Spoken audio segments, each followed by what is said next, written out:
ការងារជាងទូរស័ព្ទអត់មានអីក្រៅពីដូរអេក្រង់ចុះចូលសិនមានតែប៉ុណ្ណឹងបងប្អូនអញ្ចឹងឥឡូវជួបទៀតហើយអេក្រង់បងស្រីយកមកដូរ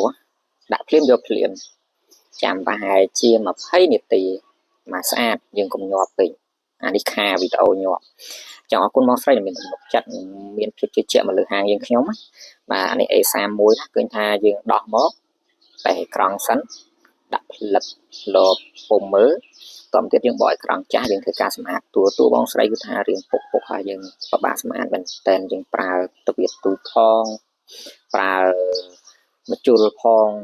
ប្រើកវ៉ាត់បុកស្រួយផងថាបបាក់មែនតែនកោសដាច់អញ្